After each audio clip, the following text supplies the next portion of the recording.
For our session today, we will be having ICT in education in the 21st century classroom. So to begin with, what is educational technology? So educational technology is a field of study that investigates the process of analyzing, designing, developing, implementing, and evaluating instructional environment and learning materials in order to improve teaching and learning. Okay? So these are the keywords: analyze, design, develop, implement, and evaluate. Next, it is important to keep in mind that the purpose of educational technology, this is also referred as instructional technology, is to improve education. Now, if you will be comparing the educational technology past few years ago, like example 20 years or 10 years ago, it's very different with the educational technology that we have right now. There are a lot of mga advancements, mga improvements about certain things in education. Okay? So the important purpose, take note, the purpose of educational technology is to improve education. Take note of that. Now, educational technology is also a term used to describe a wide array of teaching and learning related software and hardware that is increasingly being used in college and university classrooms. Most probably, during this online, probably in your math classes, inyong mga math major, especially with the computations, you were introduced with a lot of softs, or probably katong face-to-face ninyo, I guess you were introduced with SPSS, using Excel, using different mga softwares about teaching mathematics. And we will go over some of those things here. Okay? Now, the ultimate goal of educational technology, again, is to enable improved learning environment, which in turn is meant to boost student outcomes. By using technology, specifically educational technology, educators can create digital, interactive textbooks, gamify lessons. That's what I'm doing in my school right now. I gamify my lessons. I give them games using the quizzes. I will be introducing quizzes in our module number 5. I will be introducing a lot of mga online apps that I use to gamify my lesson so that it will be interactive. It's not just like the usual thing that students will be answering it on a piece of paper, then they will upload it to the Google Classroom. It's not like that. I don't usually do that. I gamify my lessons. Take attendance. I don't usually, like example, I'm going to be calling you one by one. I don't. I have an attendance checker over my Google Meet. I always use that. And it will tell me, like, for example, how many minutes nisud ang student sa akong class, what time siya nisud, and what time siya ni out. It tells me a lot. Using mga applications, assign homeworks, hold quizzes, and test. Get real-time results. Like, for example, just like what I did with our Google Forms right away, after answering the Google Forms, you have already the scores. Nakabalo na mo pila inyong scores right away. So this is one purpose why teachers use, or this is the importance of the educational technology. Okay? In education.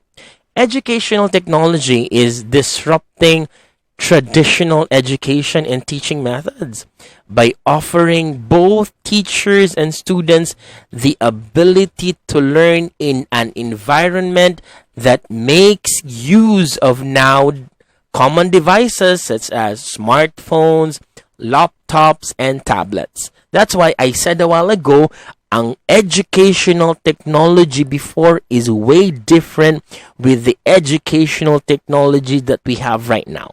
Okay? And as educators, we need to adapt to the changes.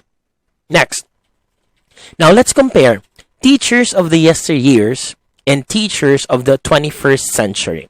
I would like you to think of your teachers before and your teachers now, because you can probably compare teachers of yesteryears and teachers of the 21st century.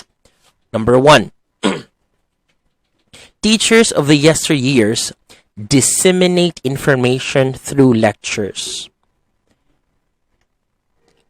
Teachers of the 21st century allow students to solve real-world problems. Teachers of the yesteryears require students to memorize content from textbooks. I am a product of this. Way before, we always memorize the content of textbooks. Next, allow students to construct their own understanding of the subject matter. They don't memorize, but they construct their understanding of the lesson. Just like, unlike before nga, we tend to memorize everything. Now, we were not able to, we will not be allowed to construct our understanding based on the lesson. Next, teachers of the yesteryears make use of textbooks and workbooks as their references. Teachers of the 21st century make use of manipulative materials, makes use of multitude of prints and electronic sources. Teachers of the yesteryears give assessments through written examinations. Teachers of the 21st century, performance-based assessments, the performance task. Teachers of the yesteryears, too focused on self-achievement. Teachers of the 21st century, mentor new teachers. Teachers of yesteryears focuses on responsibility and relationship with students as recipients of knowledge. In the teachers of the 21st century, widen their responsibility and their relationship with colleagues, community, and other stakeholders in acquiring clear and obtainable standards for the knowledge, skills, and values of the students are expected to acquire. Teachers of the yesteryears, followers of policies prescribed by the school. Teachers of the 21st century participates in the decision making in schools. Teachers of yesteryears use lecture as teaching method. Teachers of the 21st century use a variety of teaching methods appropriate in the student's learning. Teachers of the yesteryears deliver the same lessons every year. Like, for example, topic about radical equations this year, the same ang iyahang pag-deliver sa next year na klase. There are no improvements at all. Teachers of the 21st century spend time in researching to update his or her knowledge of this subject matter. Teachers of the yesteryears target to finish the lesson within the period. Teachers of the 21st century target the learners to be ready in the challenges of today's learning. Teachers of yesteryears, autocratic, in which teachers are in control of everything in all events of the classroom. They dictate what the students will do. 21st century teachers democratic, in which teacher allows students take responsibility in their learning. Foster learner autonomy, where students also learn to take responsibility in their learning. Teachers of the yesteryears, holder of knowledge, gatekeeper of information. Teachers of the 21st century, facilitator of learning. Technology illiterate, and lastly, technology or digital literate. So take note, as math teachers of the 21st century, you need to be familiar of your characteristics. Okay? So let's compare now. This time, let's make a comparison about the students of the yesteryears and students of the 21st century. Receiver of facts and information. Active creators of knowledge. Second comparison. Learning is based on repetition. You still remember as students before, nga, you need to like memorize everything, repeat, and repeat. But in the 21st century, interactive knowledge constructor.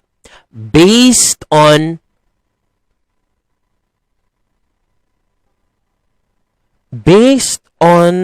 what is given by the teacher. Okay? Textbook users, internet users to access a vast of information. Passive recipients of information, meaning dawat lang sila kay dawat, no reactions at all. Actively engage in classroom activities.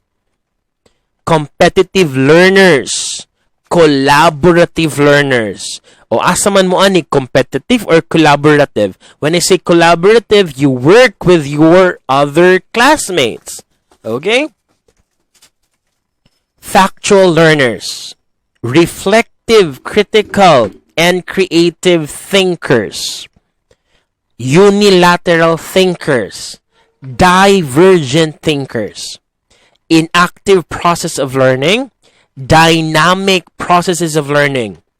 Dependent learners, self-managing learners, single taskers, multitaskers, single sensory input provider, multi-sensory input provider.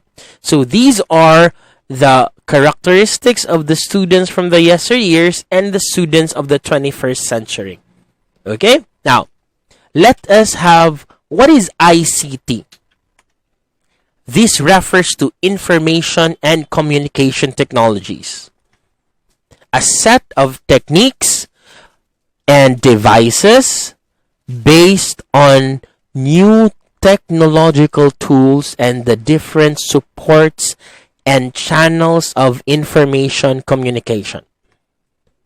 It includes the process of obtaining, storing, processing, and transmitting information digitally.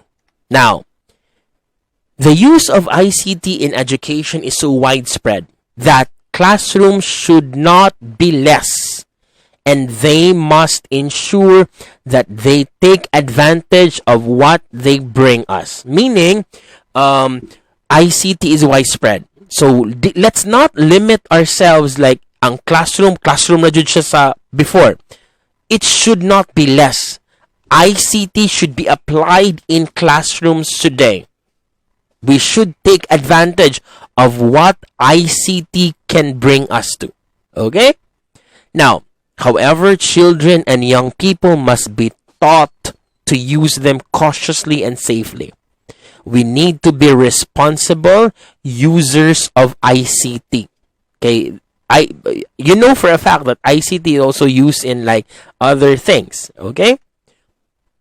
The educational sector must assume the responsibility of gradually implementing all the technologies that may favor student learning in some way and ensure that they learn to use them in the world where they are already part of professional life and their social environment. Now, these are the different math applications that I sabi for a while. That I for a while, I'm gonna turn off the pointer screen. For a while.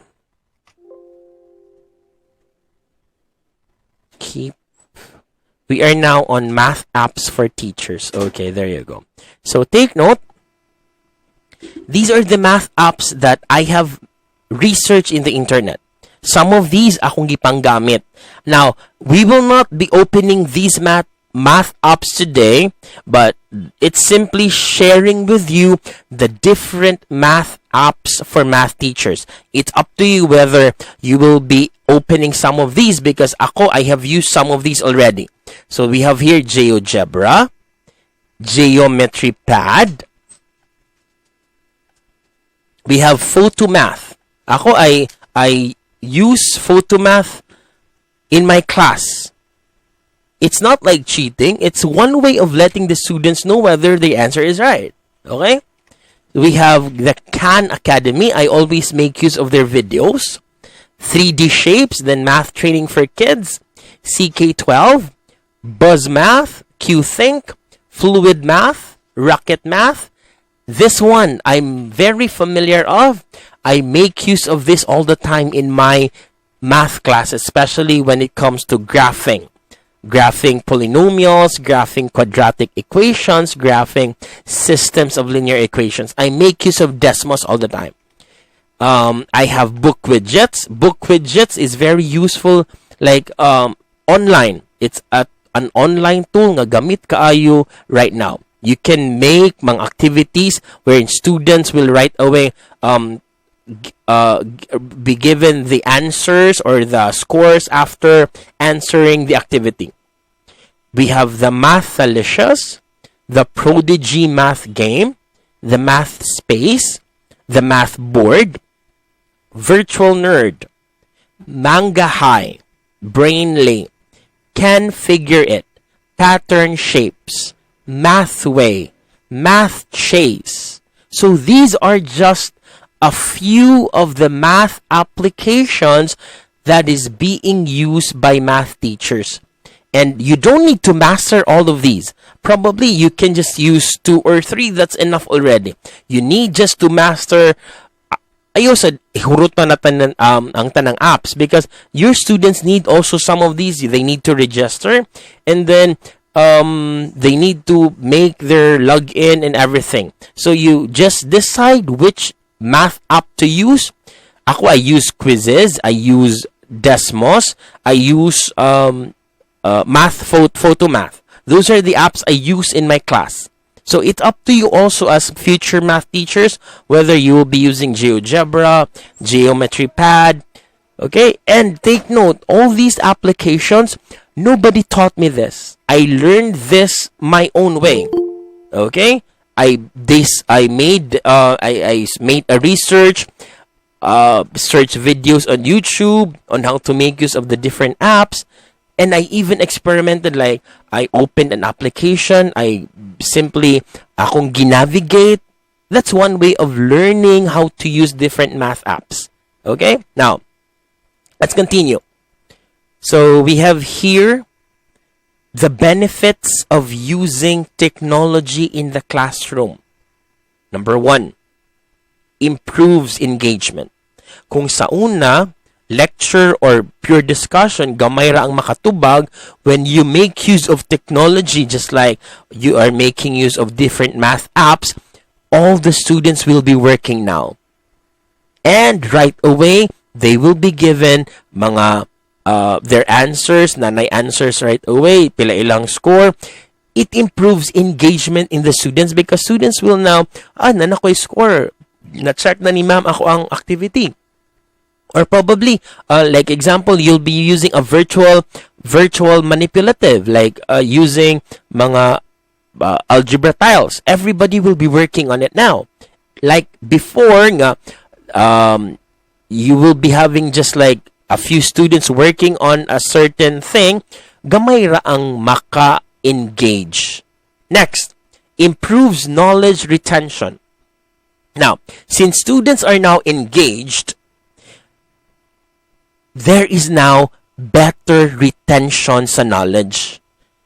Because if you are engaged into something, like you're doing something just to, in the process of learning, that thing that you're engaged to, just like factoring using algebra tiles, na engage ang student ang retention sa concept sa algebra tiles, it's there already. It improves knowledge retention. Okay? Next, encourages individual learning. Again, no one learns in the same way because of different learning styles. One of your classmates, hinay makapick up sa lesson. Ang ubang classmates, pas-pas. So meaning, own pace siya. Okay, you will be given the algebra tiles, for example. And then, ang inyong classmates nakasolve na paspas kayo, ikaw bahala ginay, basta you are given your way nga maka-learn ka on how to make use of those manipulatives. Next, it encourages collaboration, working with your classmates or probably working with other people. Number 5, students can learn useful life skills through technology. Number 6, beneficial for teachers. Now, that ends our presentation. I'm gonna go over first here. Let's go first to your knowledge building. By the way, class, are there any questions about our lesson presentation? Everything is clear? A BS. Okay, Math B and Math 3A. Okay ra ha. Ako lang nang gipaspasan para mahumantag sa'yo. Anyway, our CM2 is just very short. Okay? Now, ang CM2 nga knowledge building is all about the math apps. Na ay mga math apps din ha. Na ay meaning sa ICT. Na ay mga definition. So, ang answers ani, naa siya sa math apps for teachers. Okay? So, describe ang different math apps dire. Just refer to your CM2. All the answers are found there. And again, naa ni Google Forms. I will be making a Google Forms for this. So, again, kini siya na ay Google Forms. Okay? And ang Google Forms, ang isuwat ra ninyo is ang letter. Like example, letter A, letter B, letter C, letter D. Please do not put a period after each letter. Ayaw butangig period. Okay? So, dapat letter alone, capital letter. Is the first task clear? Yes, sir. Okay. Yes, sir. Yes, sir. We have task number 2, critical thinking. Now, this is now based on the different benefits of ICT. This one, kini siya. 1, 2, 3, 4, 5, and 6. So, I would like you to write it down here. 1, 2, 3, 4, 5, and 6. And below it, write an explanation, write an explanation, write an explanation for each benefit. Okay? Just understand. Sabta lang ninyo ang thought ani. Summarize it. Mo'y isuwat dito. Summarize, write it there. Okay? Is our critical thinking clear? Yes, sir. Okay. Now, sir, pwede ra lahi nga design akong gamiton, pwede ra kaayo. No problem if you'll have a different design of your concept map, of your spider web chart. So, let's continue with our creating. So the creating part is a reflective journal, a reflection about ICT integration in math education. So here's the question. Reflect on, take note, differences between students and teachers of the past and the present. Katong table, kini, this table here, this one, reflect on that. This one, reflect on that. You don't need to write the table anymore. Make your reflection right away. Okay? Summarize. I-summarize na silang duha. Unsay kalahian. Same thing here. Summarize na, i-summarize na, differences nilang duha. That's the first part of your creating part. So next, Anna, is this. There you go. We have, after, also reflect. Reflect also integration of ICT in teaching mathematics. So these are the guide questions that you need to answer. Reflect on this. Differences of the students of the yesteryears and the students of the 21st century. Difference of the teachers of the yesteryears and the teachers of the 21st century. As a future math teacher, how will you apply ICT in your class? Whether it's an online math app or an online manipulative, that's totally fine. And number 4, your own insights about integration of ICT in teaching mathematics. So I need to see all of these, kinisila, in your reflection. So this will be the rubrics. Just go over it. We have focus, content, sequencing, conclusion, and the sentence fluency. So